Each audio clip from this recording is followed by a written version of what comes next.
Nombor 3. Jalan Kimanis. Polis menemui rangka manusia dalam sebuah lori di kawasan Semak di kilometer 16 Jalan Keningau, Kimanis petang semalam. Rangka berkenaan dipercayai milik Syarif Masuki.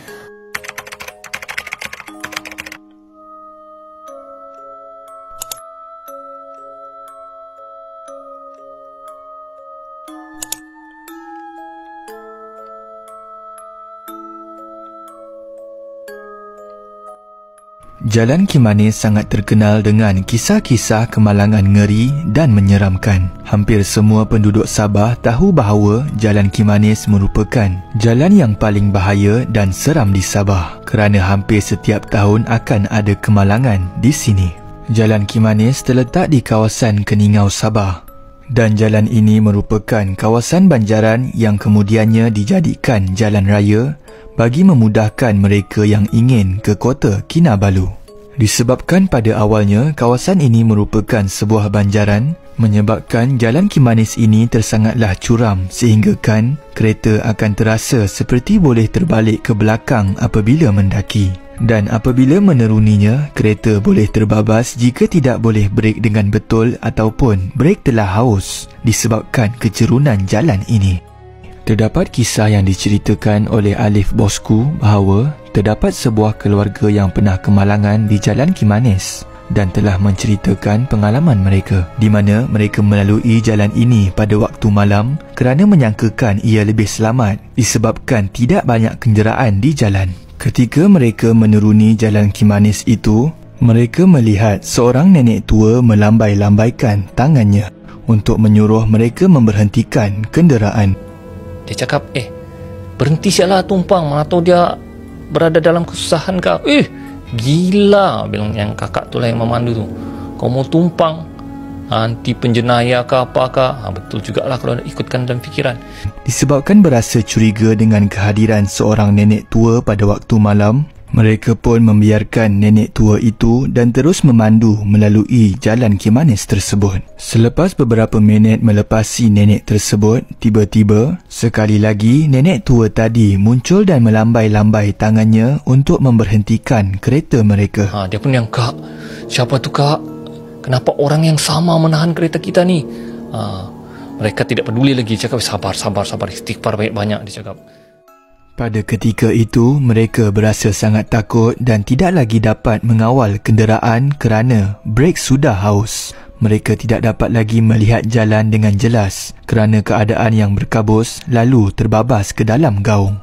Kereta mereka didapati tergantung di atas sebatang pokok dan kakak kepada penulis ini maut kerana badannya tertusuk dahan pokok. Setelah itu, dia yang terselamat masih terfikir siapakah nenek menahan jalan tersebut. Untuk dengar kisah penuh, boleh ke channel Alif Bosku.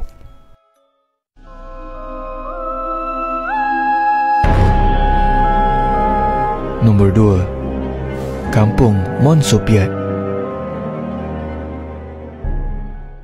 Kampung Monsopiat terletak di Kampung Kuai Kandazon, kira-kira 15 km dari Bandaraya Kota Kinabalu. Rumah di Kampung Budaya Monsopiat ini mempunyai 42 tengkorak yang dianggarkan berusia lebih 300 tahun. Tengkorak-tengkorak yang tergantung di siling rumah itu dikaitkan dengan kisah pahlawan Kadazan suatu ketika dahulu yang dikenali sebagai Monsopiat. Sehingga kini, semangat itu masih dipercayai wujud dan sesiapa yang ingin melihat tengkorak tersebut perlulah mematuhi pantang larang bagi mengelak kemarahannya.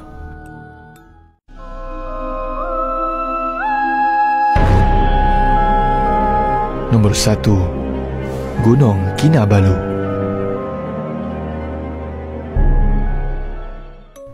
Gunung Kinabalu merupakan gunung tertinggi di Malaysia dengan ketinggian 4,095 meter dari aras laut. Gunung Kinabalu merupakan lambang kemegahan kepada setiap penduduk yang tinggal di Sabah dan sesetengah daripada mereka menganggap Gunung Kinabalu dapat memberikan semangat juang dan satu padu kepada rakyat Sabah. Terdapat pelbagai kisah misteri berkaitan Gunung Kinabalu yang melibatkan adat kepercayaan masyarakat. Kawasan gunung yang banyak didiami oleh masyarakat Kadazan Dusun ini menyifatkan diri mereka sebagai penjaga serta pelindung kepada Gunung Kinabalu. Apabila ingin mendaki gunung ini, para pendaki perlu sentiasa peka dengan pantang larangnya dan menjaga tingkah laku kerana sudah banyak kisah seram pernah berlaku pada para pendaki. Antaranya pernah diceritakan oleh seorang malim gunung yang ditugaskan untuk mengiringi beberapa orang pelancong warga Cina dari Kuala Lumpur pada tahun 2007. Menurutnya, sepanjang ekspedisi mereka ke puncak gunung tertinggi itu, mereka sering mengalami kejadian misteri yang membuatkan mereka berasa takut dan seram sejuk. Antara gangguan yang mereka alami adalah pada pagi terakhir mereka di situ,